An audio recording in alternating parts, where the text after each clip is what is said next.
खाद का यूज़ अगर आप अपने अपराजिता के प्लांट पर कर लेते हैं तो आपका जो अपराजिता का प्लांट है ना इतना अधिक ग्रोथ करेगा, इतना अधिक फूल और कलियाँ निकालेगा। आपका छोटा सा भी अपराजिता का प्लांट होगा ना, फूल और कलियों से भर जाएगा। हेलो फ्रेंड्स, आप सब कैसे हैं? आशा करती हूँ कि आप सभी लोग बहुत अच्छे से होंगे। तो अपराजिता का जो प्लांट होता है ना फ्रेंड्स, सर्दियों में डॉर्मेंसी में चला जाता है। ये बिल्कुल ग्रोथ नहीं करता है फ्रेंड्स। इसमें फूल और कलियाँ जो है ना 1-2 आते हैं, उसके बाद जो है ना फ्लावरिंग होना इसमें बिल्कुल बंद हो जाता है और इसकी पत्तियाँ जो है ना पीली होकर सूख कर इस तरह से झड़ने लगती है। और इसमें ना व्हाइट कलर के, देखिए फ्रेंड्स, इस तरह से व्हाइट कलर के जो है ना कीड़े लगना स्टार्ट हो जाते हैं, जिससे हमारा अपराजिता का जो प्लांट है ना वो धीरे धीरे खराब होने लगता है। तो फ्रेंड्स, इस तरह से अगर आपके भी प्लांट की पत्तियां पीली हो रही हो, आपके भी प्लांट पर 1-2 फूल आ रहे हों, तो जो मैं खास शेयर करने वाली हूँ ना फ्रेंड्स, उसका यूज़ अगर अभी ठंडियों में अपराजिता के प्लांट पर कर लेते हैं ना, तो आपका भी प्लांट जो है ना बहुत अच्छे से ग्रोथ करेगा। उसमें भी जो है ना फूल और कलियाँ आना स्टार्ट हो जाएंगे। तो फ्रेंड्स, ये जो खाद होती है ना फ्रेंड्स, हमारे प्लांट के लिए इतना फायदेमंद होता है ना, पूरी तरह से पोषक तत्व से भरपूर होता है फ्रेंड्स। और ये जो खाद होती है ना हमारे किचन में हमें फ्री की जो चीज़ें होती है ना फ्रेंड, जिसे हम फेंक देते हैं, उसका यूज़ अगर आप अपने अपराजिता के प्लांट पर कर लेते हैं ना, तो आपका जो अपराजिता का प्लांट है ना बहुत अच्छे से ग्रोथ करेगा, फूल और कलियाँ निकालेगा। तो फ्रेंड्स, अगर आपके भी अपराजिता का प्लांट बहुत अधिक फ्लावरिंग करता है, उसमें फलियाँ बनना स्टार्ट हो गई है, तो फ्रेंड्स क्या होता है, जब हमारा प्लांट बहुत अधिक फ्लावरिंग करता है ना, तो उसमें फलियाँ बनना स्टार्ट हो जाती है। तो आपको क्या करना है, उन फलियों को बिल्कुल नहीं रखना है, उनको आपको हटाते रहना है, जिससे आपका जो प्लांट है ना बहुत अच्छे से ग्रोथ करेगा। जो है ना आपका प्लांट जो है ना न्यू ब्रांचेस निकालेगा और उसकी पत्तियां भी जो है ना आएंगी ना, वो बिल्कुल ग्रीन सी आएंगी। तो इन फलियों को आपको बिल्कुल नहीं रखना है, उनको हटाकर फेंक देना है। और फूलों का साइज जो है ना फ्रेंड इस तरह से बड़ा सा आएगा।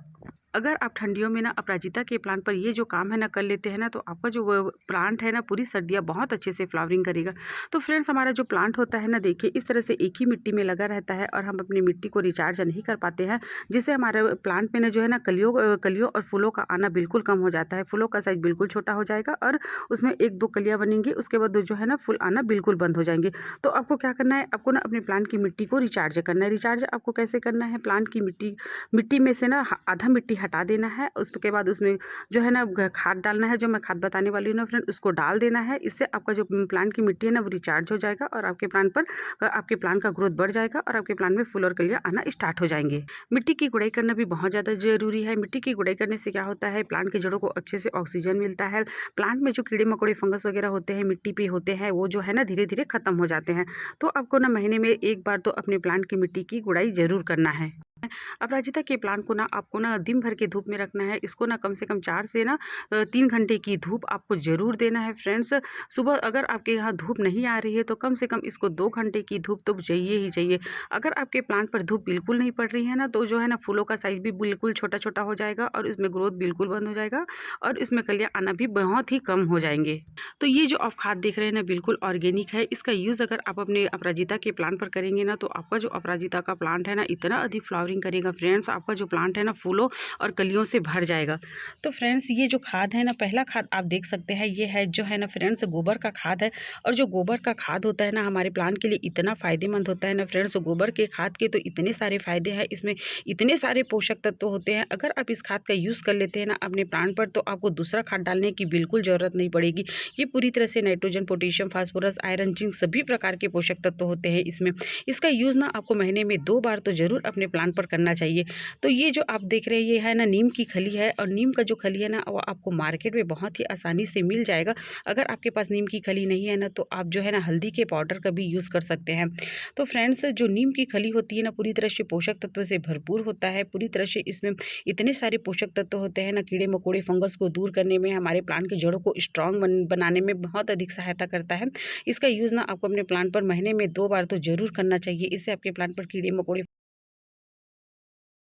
तीसरा खाद आप जो देख रहे हैं ना, ये है चाय की पत्ती। और जो चाय की पत्ती होती है ना हमारे प्लांट की ग्रोथ में, हमारे प्लांट की मिट्टी को एसिडिक बनाने में बहुत अधिक सहायता करता है।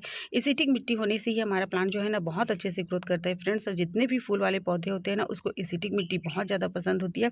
तो चाय की पत्ती का यूज़ ना आपको ना महीने में 1 बार करना है। ये फ्रेश चाय की पत्ती है फ्रेंड्स। अगर आप धुला हुआ चाय का पत्ती लेते हैं ना, तो उसको आपको 2 चम्मच ले लेना है। अगर आप जो है ना फ्रेश चाय की पत्ती लेते हैं ना, उसको आपको 1 चम्मच लेना है। तो फ्रेंड्स, हम ये जो खाद है ना एक प्लांट के लिए दे रहे हैं। अगर आपका गमला छोटा है ना तो कम डालना है, अगर आपका गमला बड़ा है ना तो आप जो है ना वर्मी कंपोस्ट जो है ना 1 मुट्ठी ले सकते हैं। और जो है ना नीम की खली है ना उसको आप 2 चम्मच ले सकते हैं। चाय की पत्ती को आपको 1 चम्मच लेना है।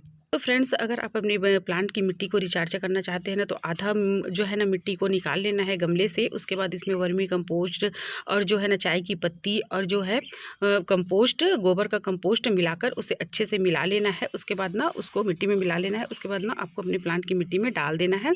तो फ्रेंड्स देखिए, इस तरह से आपको ना मिट्टी के साथ साथ जो है ना आधा भाग मिट्टी रखना है, आधा भाग जो है ना रेत का रखना है। रेत जो होता है ना फ्रेंड्स, हमारी प्लांट की मिट्टी को भुरभुरा बनाने में बहुत अधिक सहायता करता है, जड़ों को फैलाने में बहुत अधिक सहायता करता है।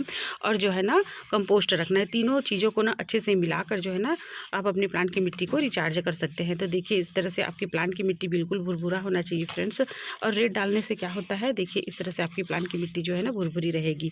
तो देखिए, इस तरह से खाद को देने से पहले आपको ना गुड़ाई करना है। और मेरे प्लांट की मिट्टी तो भुरभुरी रहती है फ्रेंड्स, आप देख सकते हैं। इस तरह से आपको ना जो है ना हटा लेना है और इन जो है ना तीनों खादों को इस तरह से मिला लेना है। देखिए इस तरह से, और इसको इस तरह से आपको अपने प्लांट में डाल देना है और इसे मिट्टी से ढक देना है।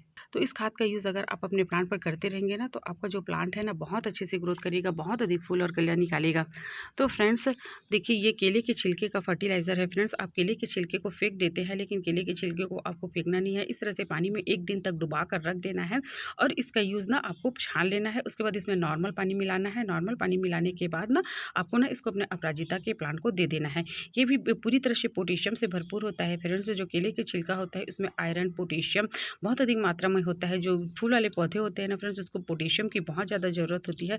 अगर आप मार्केट से पोटेशियम लेंगे ना, तो जो होता है ना केमिकल होता है फ्रेंड्स, वो हमारे प्लांट को ख़राब कर सकता है।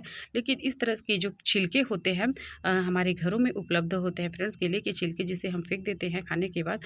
तो इन छिलकों को आपको फेंकना नहीं है। इस तरह से इसका आप पाउडर बनाकर भी यूज़ कर सकते हैं। इस तरह से पानी में भिगाकर इसका फर्टिलाइज़र बनाकर भी आप इसे अपने प्लांट को दे सकते हैं। तो फ्रेंड्स, इसका आप पाउडर बनाकर बहुत दिनों तक स्टोर करके रख सकते हैं। केले के छिलके को क्या करना है, आपको अच्छे से सुखा लेना है। सुखाने के बाद उसे मिक्सी में पीस कर उसे स्टोर करके आप रख सकते हैं। तो फ्रेंड्स, ये जो फर्टिलाइज़र है बिल्कुल ऑर्गेनिक है फ्रेंड्स। इसका यूज़ ना आप अपने प्लांट पर ज़रूर करें। इसके फ़ायदे आपके प्लांट को ज़रूर होंगे। तो इस फर्टिलाइज़र, इस खाद का यूज़ करके आप ज़रूर देखें। इसके फ़ायदे आपके प्लांट को ज़रूर होंगे। इससे आपका प्लांट जो है ना फूल और कलियों से बढ़ जाएगा। आपकी प्लांट की ग्रोथ जो है ना डबल हो जाएगी। तो फ्रेंड्स, वीडियो अच्छा लगा होगा तो लाइक, सब्सक्राइब, शेयर ज़रूर करना। Thank you friend.